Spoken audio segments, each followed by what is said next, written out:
Right, so this week we are going to be doing some more canons on the Sixth Ecumenical Council, or more precisely the gathering at Trullo, which did canons for the Fifth and Sixth Ecumenical Councils.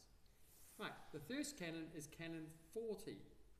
Now this one is one of the ones about monasticism, and it is that what the church says here, I'm not going to read it all out in detail, is that because Christianity has become established in the life of the people across the empire, that the age, for the minimum age to become a monastic, they decided it could be dropped. So St. Basil the Great had said for young women in the 4th century that the monastic age should be 17. You must be at least 17 before you can become a nun. And here they decided to drop it to 10 years old. So you could be a monk from 10 years old, because the way of Christian life had been so well established that this was actually considered to be okay. People were able to make stable decisions because they grew up in a very Christian environment. The way of all the things from your parents, your grandparents, you grew up in a very, very strong Christian environment. And so they said, given this, we can drop it down to 10, even though there's a rule before 17. So that's what this canon is just basically saying is an adjustment of that. However, I would say that this is a canon which is based on the conditions of the time. That it was good because the people who had well established, the customs of Christianity had been fully well established, and people were growing up from generation to generation in Christian homes. The whole society was basically Christian, and so all the customs of Christianity were seen by all, practiced by all, to some degree. There was always sinners, there was always... However, in the modern times, we are not in that situation. We are growing up in a secular world. We are much more like Christianity in the first 3 or 4 centuries. And so this sort of canon is one of those where I would go back to the older canon, the stricter ones. This is correct, this is true, we could allow 10, but in the modern circumstances, I would just say we're no longer in this context now, that this is a contextual one. We are better to keep it older. It should be 17, if not even a little older, before someone commits to be a monastic, probably even up to about 25, just to make sure that they have got into it and understood the discipline of it. Why does that matter? Because when you become a monastic, it is for life. You must stable for life.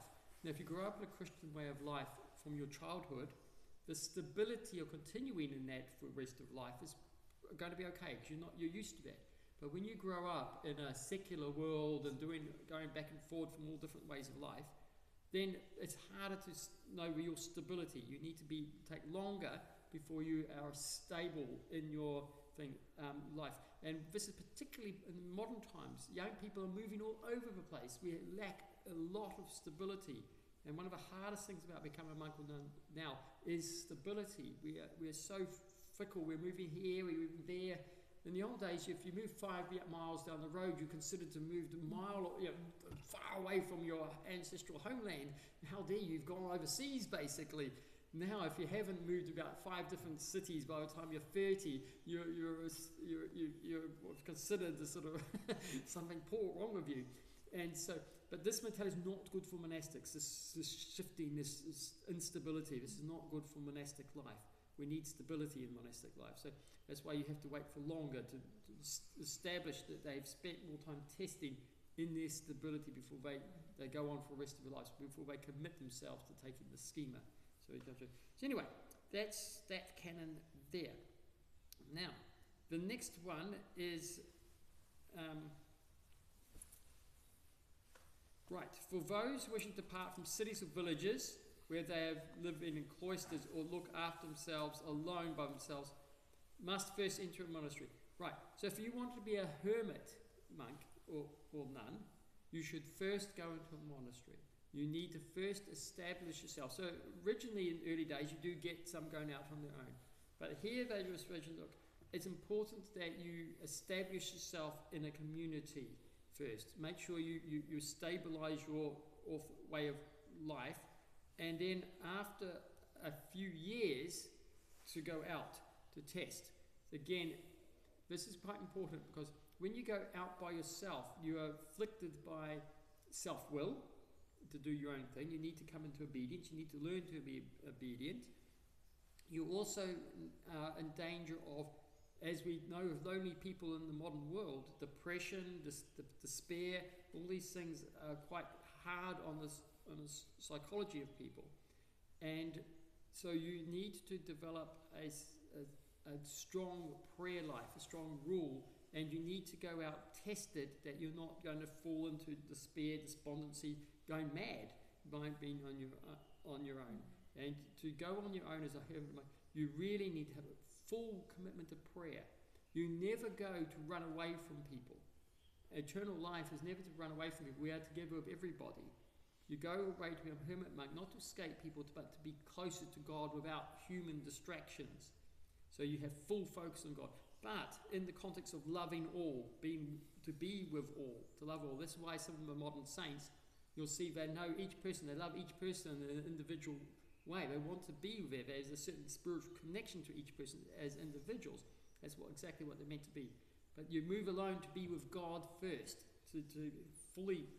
So if you move for any other reason away from a monastic situation, it's dangerous. You're either going to go mad, you're going to get depressed, or you're just going to become self-will or do other things. So, and this is a canon just basically saying you've got to be tested, and you've got to, when people go out on their own, you've got to make sure you look after them, make sure that they have the right mindset, right stability to do that, lest they lose their way. So that's basically the canon there, just saying, just take your time. It's about 3 years they prescribe of testing before you set loose. Now, the next canon is 42. That is telling off so-called hermits who end up running around cities and stuff and spending time with women and stuff like that. And they grow their hair and look like all ascetic and stuff. But I think a classic case is like the famous story of Rasputin or something like that. He comes in and spends time with royalty and stuff. This is canon just saying, no. Either, if you're going to be like this hermit like that, go out in the desert and be one, or otherwise in the old monasteries, you used to cut the hair shorter and they cut the top of their hair in a tonsure. Do that, put a proper monastic, and go into a monastery and be in there. But don't go wandering around as a hermit in the middle of town. That's not cool. That's not, shouldn't be allowed.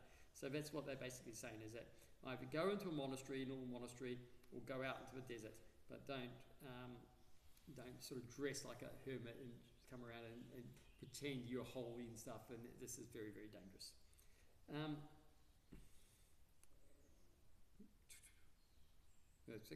This next canon 43. Oh yes, you can become a monk even if you're the worst of sinners. You might have murdered somebody or something like that, adultery, grand theft or whatever. There's nothing that prohibits you to go into repentance or monastic repentance. You don't have to be good to be a monk. The monk is an act of repentance from sin, to give yourself over to God. So there's no things that you're not holy enough to be a monk. No, anyone who's in any bad situation, they are free to go off and to finish your life into a monastic life. Right. Canon 44, if a monk is found guilty of act of fornication or accepting a woman for purpose of matrimony, he shall be compelled to suffer the penalty of undergoing the penance prescribed by the canons. Yeah, it's very bad. A monk, now, there are levels of monks. We talk about monks like a Rasifor monk. A Rasifor monk is still actually only a novice. So if they get married, it's not such a bad thing. It's sad, but not bad. Whereas one who's taken the schema is like getting married. It is a commitment. It's a vow towards God. You've promised the stability in that way of life. And so it's like committing adultery. It's very serious if you go and get married or something after this. This particular one, just say compelled by the canons. Usually you have to break away from the wife. The canons of the church doesn't worry about the feelings of the wife or even the children. You are a monk. You need to go back to your monastery. There's not a lot of sentimentality in some of this stuff. You just say, hey, that's wrong, break off from it and go off there. So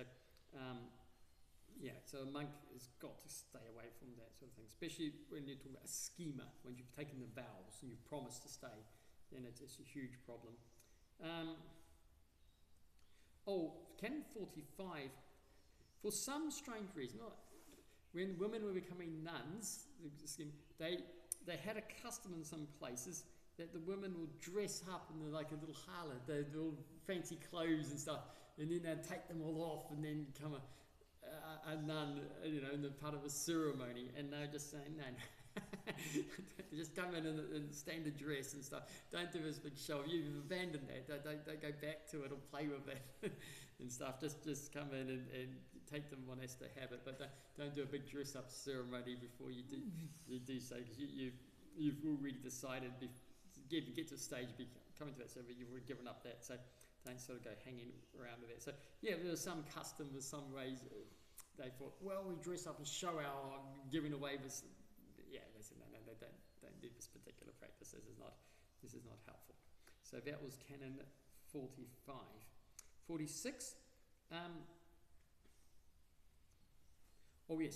46 is if you're a nun and you want to be in a convent. Generally, you're not allowed to go outside the convent. The nuns are much more cloistered inside.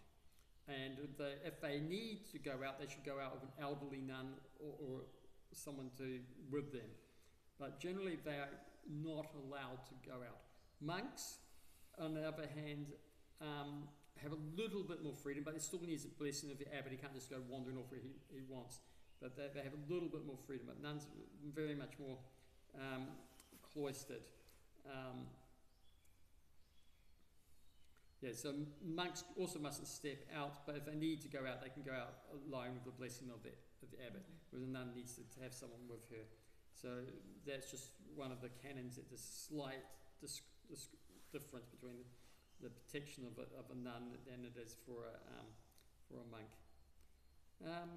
This 47 is that women shouldn't sleep in the men's quarters of a monastery, nor men in the women's quarters of a monastery. You've got to be much more careful on that. So obviously some people were thinking that was okay, and that's why we have the canon come along to say that's not good. It seems obvious, but nevertheless that is needed to be reinforced again. Strictly, it'll be canon come later on. Canon 48. If in this time there were still married priests who were elevated to become bishops, so you could become a bishop even as a married man.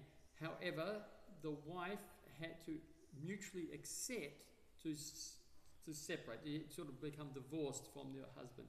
So it's one of the reasons for divorce in a sense. But she has to mutually agree. Mm-hmm. If she says, no, I'm not going to leave you, I don't want to, then he can't become a bishop. So she has to mutually, so gets divorced, and then she goes off to a convent somewhere, and the bishop has to look after her. So the income he has helps to pay for her expenses in the convent, though the convent might often just be able to pay for herself, but he needs to. But she needs to be pretty far away. They can't go and visiting each other, sort of thing. That she needs to be advanced. She may enter converters in a location far removed from the home city of the bishop. So there's no question of going off to see each other. And that will be taken care of a bishop. And if she's worthy, she may be able to become a deaconess in there.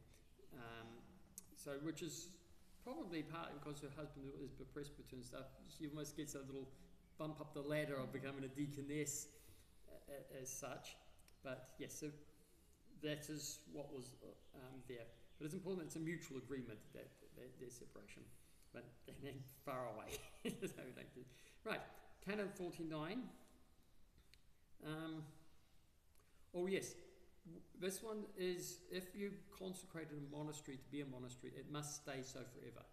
You can't found a monastery and then say, oh, we don't want it anymore, and sell it off to become a hotel. This is not good. Once the monastery is consecrated, it's got to stay forever, unless it's destroyed, wiped out, or something like that.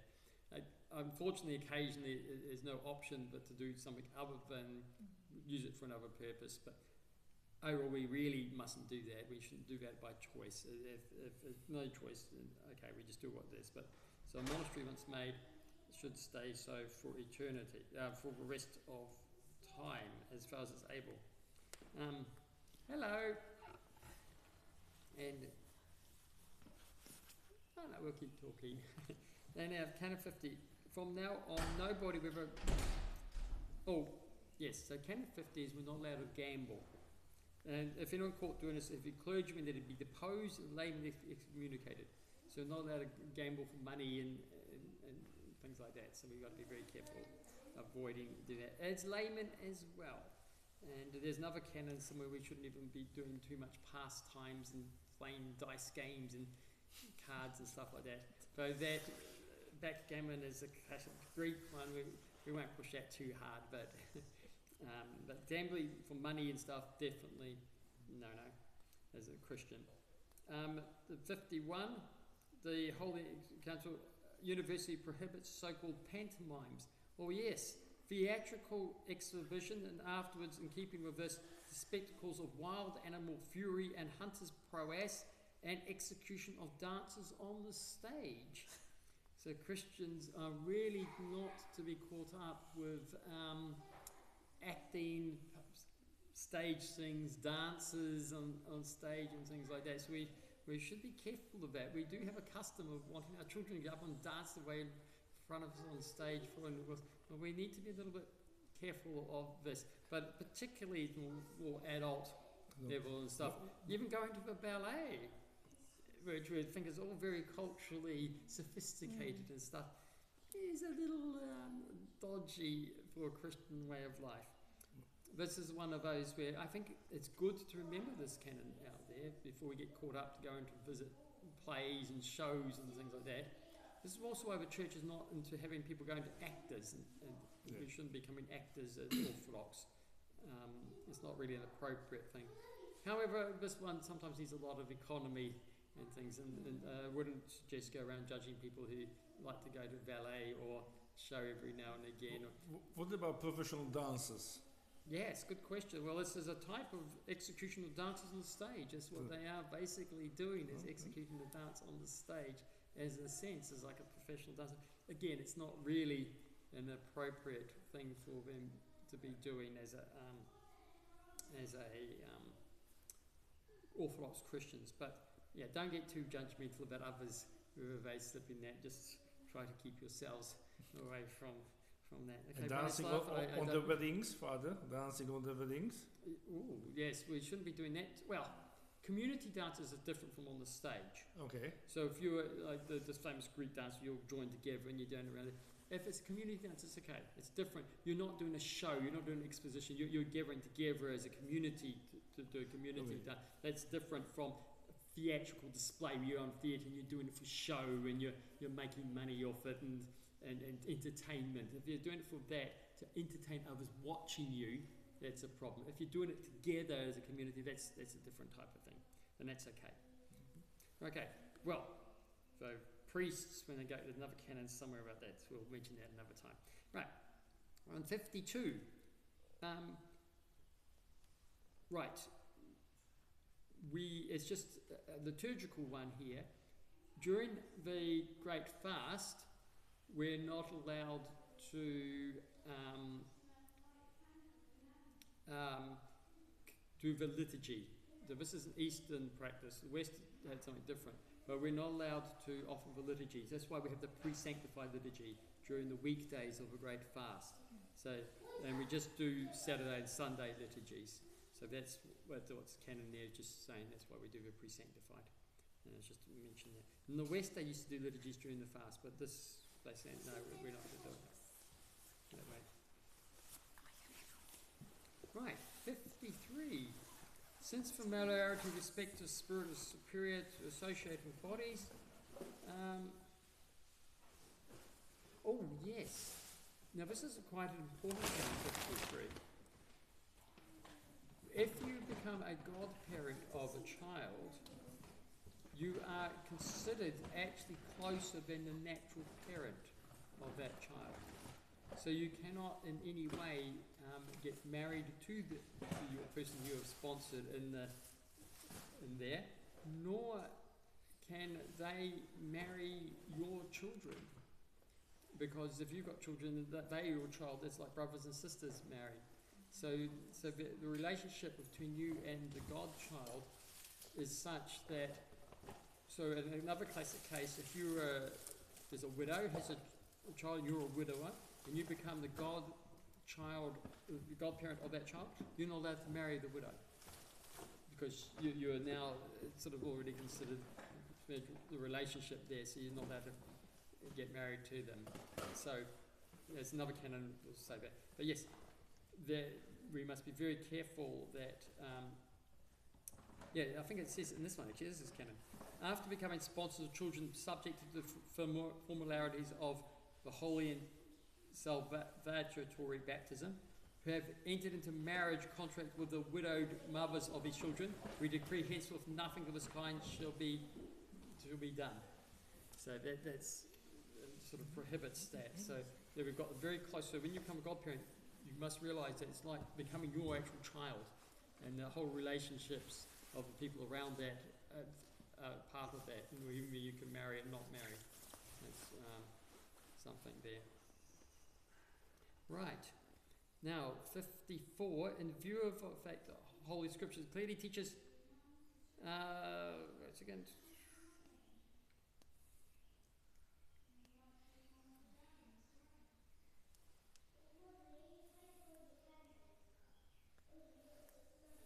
right, it's okay, I'll just leave it quick for it.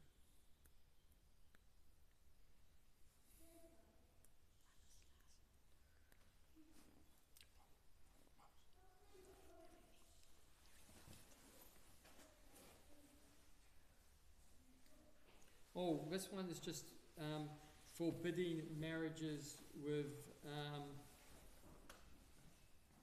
the cousins and things like that. So you have to keep it. You have to marry second cousins, etc. You're not allowed to marry cousins.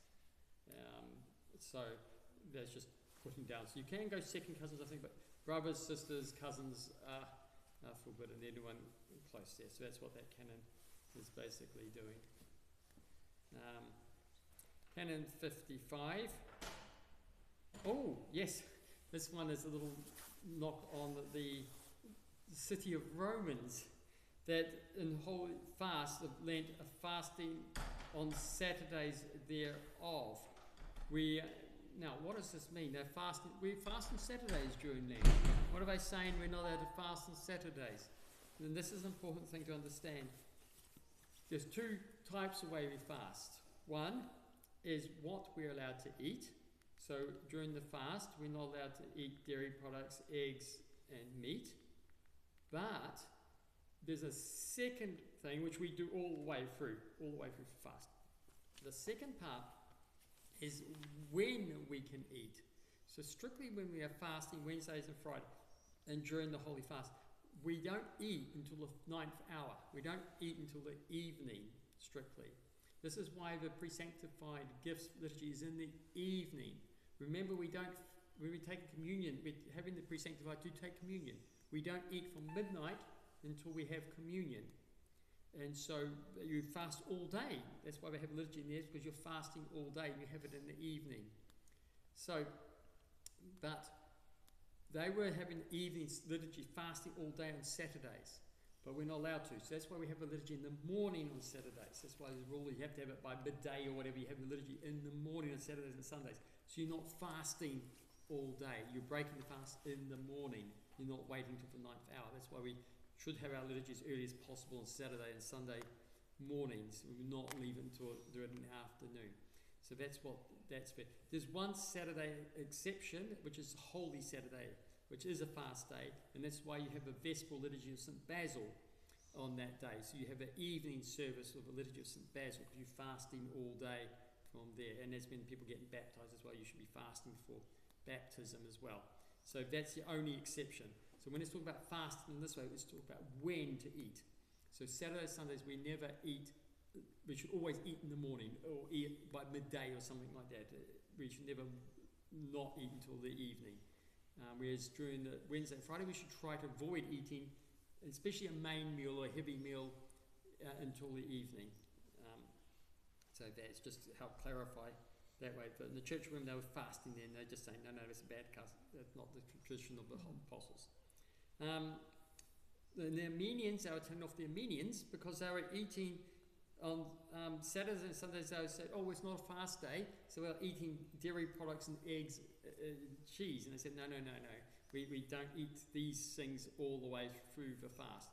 And these things were associated with things that were offered in sacrifice, animal products, because you sacrifice animals, the things of the animals, the eggs, birds, eggs, the dairy, the milk of animals, and the meat. We don't eat those things which are sacrificed. So that's interesting. It's tied to sacrifice.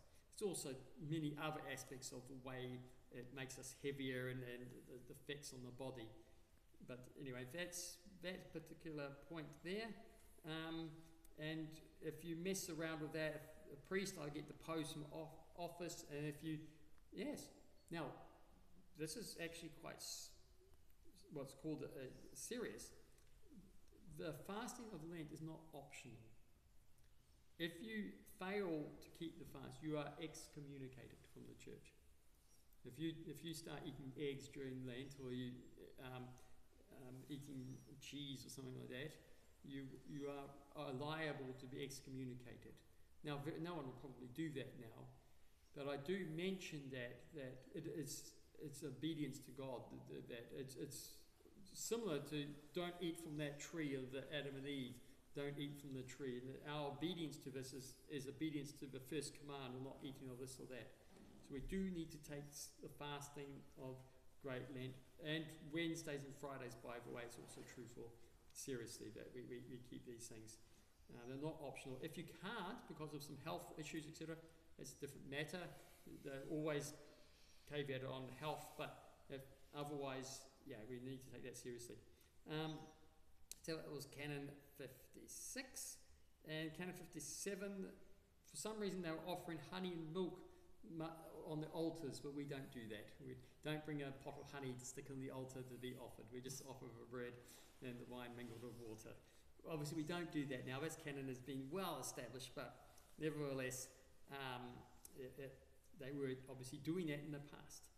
Like 58, let no one ranked among the laymen administer to the divine mysteries himself. Right? Lay people can't go up and give themselves communion. If there's some reserved communion in the church, you can't go in on the altar and start helping yourself.